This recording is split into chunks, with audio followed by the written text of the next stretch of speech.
Eu vou tratar de dois conceitos hoje.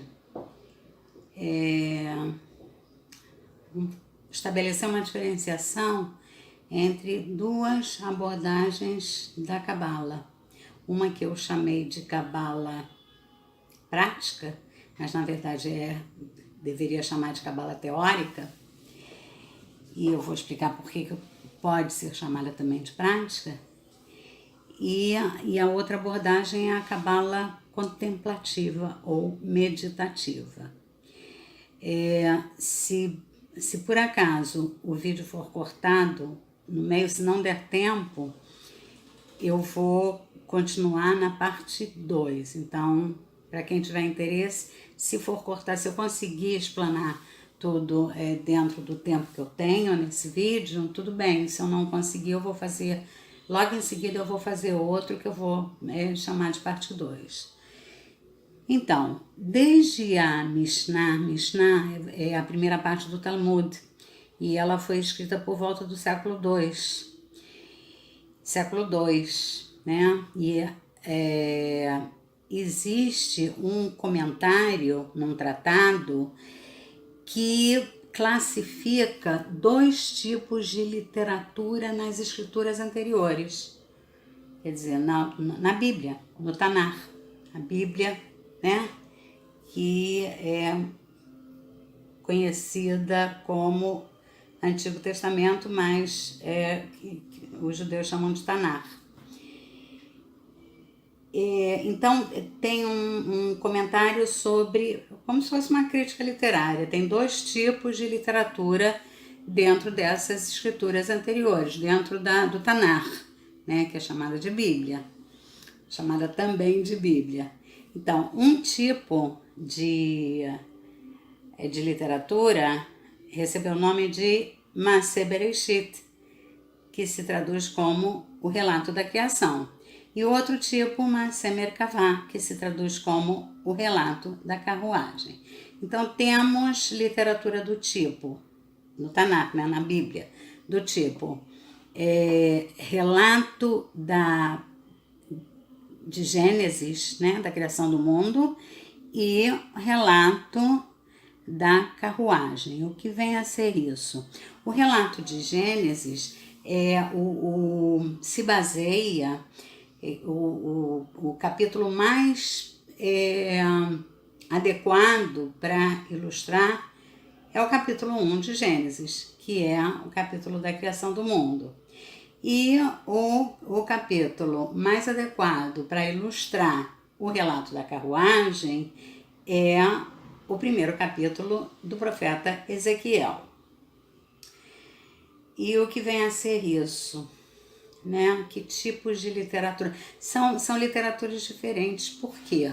Porque o relato de Gênesis, Maaseh Bereshit, existe um relato, existe uma narração, um enredo com princípio, meio e fim. Tem um conteúdo, né? Tem um conteúdo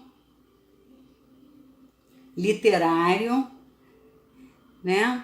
Revelador. Início, meio, fim, tem relato, tem narração. Já o primeiro capítulo de Ezequiel, ele não tem um enredo. Ele é a descrição de uma visão, mas de uma visão numa outra dimensão de consciência, numa outra dimensão ou num outro estado de consciência. Não tem propriamente o relato, mas tem a descrição dos planos superiores. O profeta Ezequiel teve uma visão dos planos superiores. Então, essa divisão, né? Quer dizer, então acho que está explicada a diferença dos conteúdos literários das escrituras do Tanakh, da Bíblia. São textos com conteúdo, né? Se o texto fosse um parágrafo, uma sentença, uma frase, teria sujeito, predicado e complemento.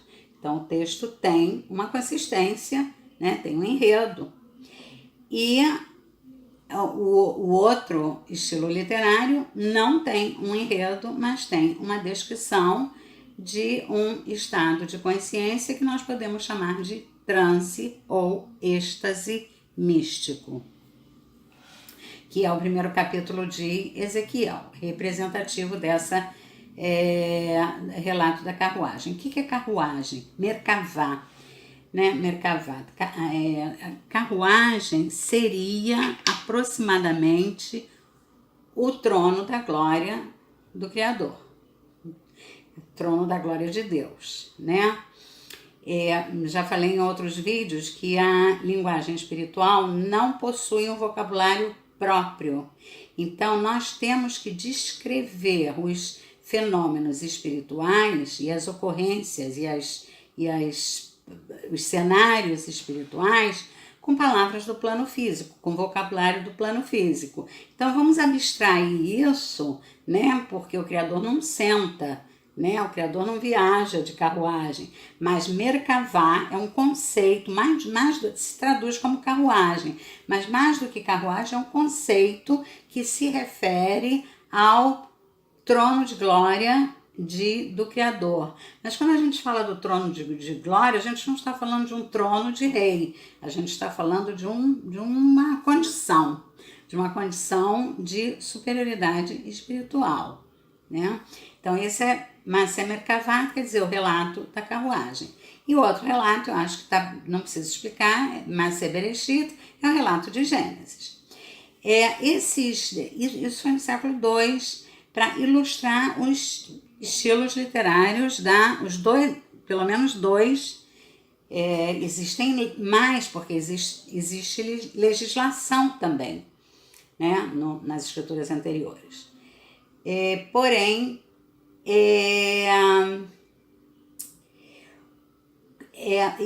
existe também, aí dentro da Mishnah, quando esses dois conceitos são lançados como ilustrativos dos estilos das escrituras anteriores, do Tanakh,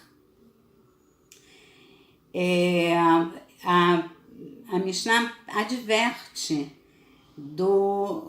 a respeito dos cuidados que têm que ser tomados na transmissão. E principalmente, muito principalmente, duplamente, né? Mais restritivos, né? As limitações para a transmissão do segundo tipo, que é o relato da carruagem. Muito bem. Simultaneamente, quer dizer, havia movimentos místicos, movimentos esotéricos, movimentos cabalísticos já em formação. E essa literatura da carruagem, existem escritos, os primeiros escritos cabalísticos, os mais antigos escritos, fragmentos, relatos cabalísticos, são dessa ordem. Durou, uns 800 anos. Até o século 8, 9, existem fragmentos de experiências de transe místico, de êxtase, onde os cabalistas, mas aí com muitas restrições, como dissemos antes, tinham visualização dos planos superiores. Essa literatura, aí a literatura cabalística se chama literatura das Echalot. Echal é palácio, Echalot é o plural. Então, a literatura dos palácios celestiais. Então, são descrições, né? Vamos esquecer agora o profeta Ezequiel, que teve aquela visão, Isaías também teve, mas agora são cabalistas do primeiro milênio, né, da Era Comum, que faziam, né, a ascensão, faziam exercícios de consciência para ascender planos de existência ou níveis de consciência ou estados alterados de consciência para visualizar esses palácios, né? Esses Echalot. Também lembrando que palácio é uma linguagem do plano físico para descrever um fenômeno espiritual, é a palavra que mais se aproxima, porque a descrição não tem muito a ver com palácio, tá? Fala em mármore, fala em outras coisas, mas tudo isso é por aproximação. O que importa é que a experiência cabalística no primeiro milênio, quer dizer, nos primeiros 1000 anos ou 800 anos, era uma experiência contemplativa, meditativa e praticamente individual, né? Cada um por si e com os seus meios. Esse tipo, como eu disse antes, esse tipo de contemplação era muito... havia uma advertência tão grande no Talmud, né, que as pessoas não fizessem, que existe um conto, uma historieta no Talmud que fala de 4 sábios, entre eles lá, aqueles que escreveram a Mishnah, né? O Ben Azai, Ben Zoma, o Acher e o Rabi Akiva, que entraram fizeram esse exercício de transe místico. Isso se chama entrar no Pardes, quer dizer, entraram no pomar ou no paraíso.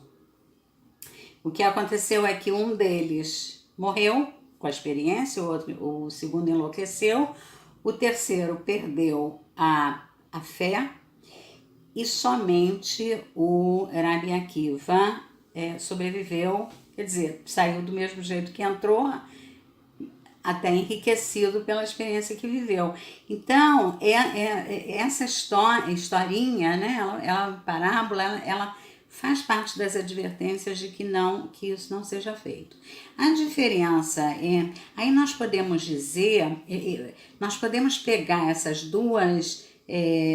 dois conceitos que na Mishnah são referidos a estilos literários, nós podemos ilustrar duas abordagens diferentes de Cabala, como eu disse antes. Então vejam bem, a Maaseh Bereshit, que é o relato de Gênesis, tem muito conteúdo, tem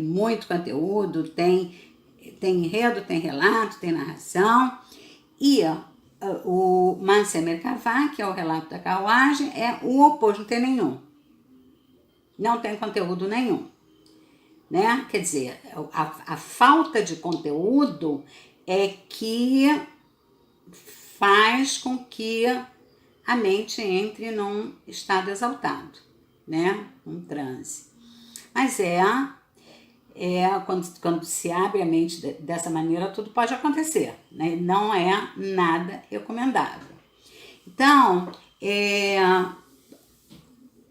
essa é a diferença entre a Cabala teórica ou Cabala prática, vou dizer por quê, e a Cabala contemplativa ou meditativa. Quem acompanha o meu canal, os nossos vídeos, sabe que a minha abordagem é uma abordagem teórica.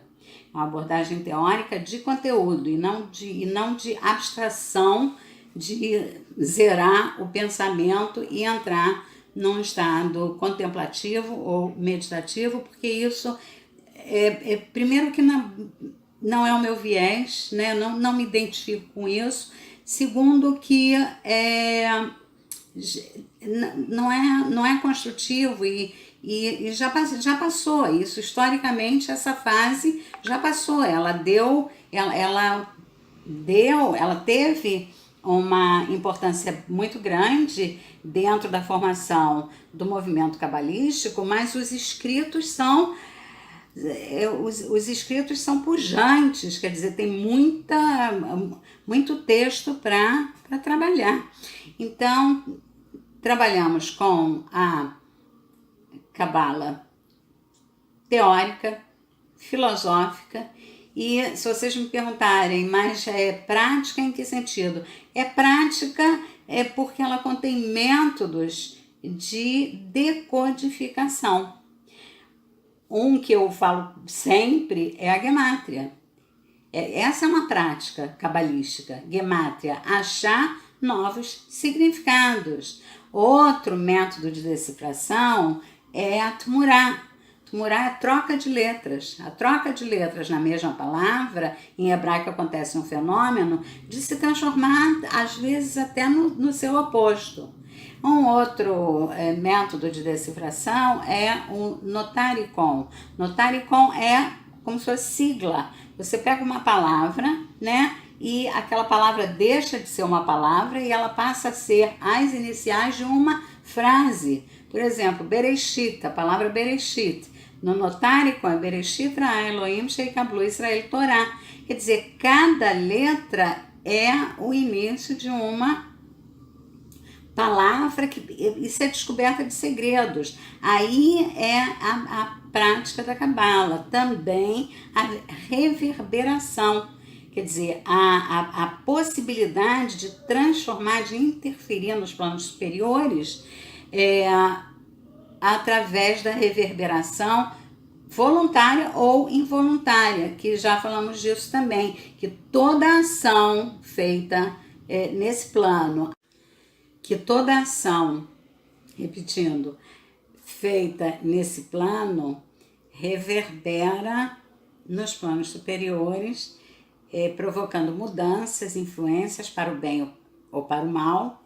Toda fala, toda ação, toda fala, todo pensamento e toda a vontade interfere nos planos superiores, provoca uma transformação, e aí os planos superiores incidem sobre os planos inferiores, onde nós estamos, transformados, né? Quer dizer, o homem é co-criador. Isso é uma fusão entre o determinismo e o indeterminismo. O indeterminismo é o livre-arbítrio, né? Então, bom, acho que teve um corte no meio do vídeo, mas eu acho que essa era a mensagem de hoje. Se alguém tiver dúvidas, por favor, coloque aí nos comentários. Qualquer comentário será bem-vindo, perguntas serão respondidas, ideias para serem tratadas aqui no nosso canal. Muito obrigada e até o próximo vídeo.